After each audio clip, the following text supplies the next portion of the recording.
మరో 2 రోజులు భిన్న వాతావరణం ఉంటుందని విశాఖ వాతావరణ శాఖ తెలిపింది. కొన్ని చోట్ల 44 నుంచి 42 డిగ్రీల ఉష్ణోగ్రతలు, మరికొన్ని చోట్ల ఈదురుగాలులతో భారీ వర్షాలు కురిసే అవకాశం ఉందని హెచ్చరించింది. ఇవాళ రేపు ఉత్తర దక్షిణ కోస్తా జిల్లాల్లో అక్కడక్కడ పిడుగులు, బలమైన గాలులతో కూడిన భారీ వర్షాలు కురిసే అవకాశం ఉందని తెలిపింది. ఈదురుగాలుల నుంచి 40 నుంచి 50 కిలోమీటర్ల వేగంతో గాలులు వీచే అవకాశం ఉన్నట్లు వాతావరణ శాఖ అధికారులు తెలిపారు. దీనికి సంబంధించి మరింత సమాచారం మా ప్రతినిధి నాయుడు అందిస్తారు. నాయుడు, దేశవ్యాప్తంగా కూడా పొడి వాతావరణం కొనసాగుతుంది. దీని ప్రభావంతో ఒకసారిగా పెరిగిన ఉష్ణోగ్రతతో పాటుగా నిన్నటి వరకు ఉత్తరప్రదేశ్ నుంచి కోస్తా మీదుగా తమిళనాడు వరకు ఉన్నటువంటి ద్రోణి ప్రస్తుతం మధ్యప్రదేశ్ నుండి ఇటు తెలంగాణ మీదుగా అటు కర్ణాటక, ఇంటీరియర్ కర్ణాటక వరకు కూడా ఈ ద్రోణి కొనసాగుతుంది. దీని ప్రభావం వలన ప్రస్తుతం అయితే మాత్రం ఇటు ఆంధ్రప్రదేశ్, అటు తెలంగాణలో అక్కడక్కడ ఉరుములు మెరుపులతో కూడినటువంటి వర్షాలు పడేటువంటి అవకాశం ఉంది.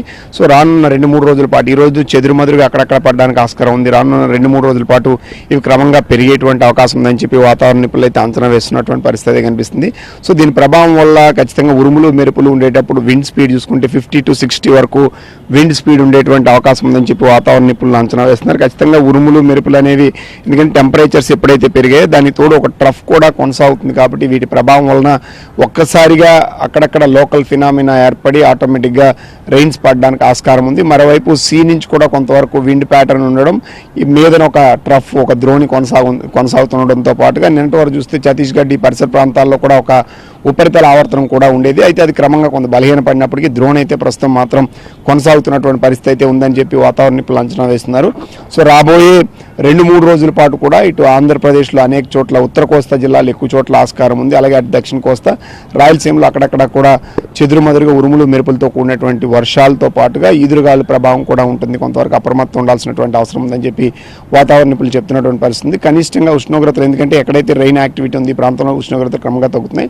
సో కనిష్టంగా 23-24 వరకు కూడా నమోదవుతున్నటువంటి పరిస్థితి. అత్యధికంగా మనం చూసుకున్నట్టయితే 35 నుంచి 40 డిగ్రీల మధ్య నమోదవుతున్నటువంటి పరిస్థితి అయితే మనకి ఉందనేది వాతావరణ నిపుణులు అయితే అంచనా వేస్తున్నటువంటి పరిస్థితి కనిపిస్తుంది. అకాల వర్షాల వల్ల ఖచ్చితంగా, ఎందుకంటే పిడుగులు పడతాయి, ఈదురుగాలి ప్రభావం ఉంటుంది కాబట్టి ఎక్కువగా ఏంటంటే ఇటు మనం చూసుకుంటే మామిడి, అలాగే ఇటు చూసుకుంటే ఏదైతే వాణిజ్య పంటలు ఉంటాయో, అరటి కావచ్చు, లేకపోతే జామ, బత్త, ఇలా ఏవైతే ఆ ప్రాంతాల్లో ఉన్నట్టు వాణిజ్య పంటలు ఉంటాయి వీటి మీద ఖచ్చితంగా బొప్పాయి కావచ్చు, వీటిలన్నిటి మీద ఎక్కువ ప్రభావం చూపేటువంటి అవకాశం ఉంది.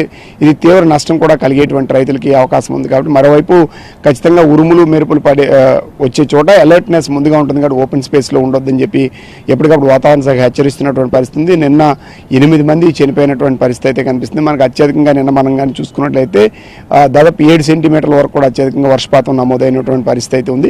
ఇప్పుడు కానీ ఉరుములు మెరుపుల వల్ల దాదాపు 2 నుంచి 3 సెంటీమీటర్లు మాత్రం అక్కడక్కడ పడడానికి ఆస్కారం ఉంది. రేపు ఎల్లుండి తర్వాత ఈ రెయిన్ యాక్టివిటీ అనేది పెరగడానికి ఆస్కారం ఉందని చెప్పి వాతావరణ నిపుణులు అయితే అంచనా వేస్తున్నటువంటి పరిస్థితి ఉంది. మరోవైపు ఇది లోకల్ ఫినామినా, అంటే ఖచ్చితంగా కంటిన్యూటీ ఆఫ్ రెయిన్ ఉండదు, కానీ ఏ ప్రాంతంలో అయితే మేఘాలు ఏర్పడతాయి అక్కడ మాత్రం ఈ వర్షాలు పడడానికి ఆస్కారం ఉంది. ముందుగానే వాతావరణ శాఖ హెచ్చరిస్తున్న నేపథ్యంలో ప్రజలు కానీ వీళ్ళు కానీ కొంత అప్రమత్తం ఉండాలని చెప్పి వాతావరణ అధికారులు హెచ్చరిస్తున్న పరిస్థితి కనిపిస్తుంది.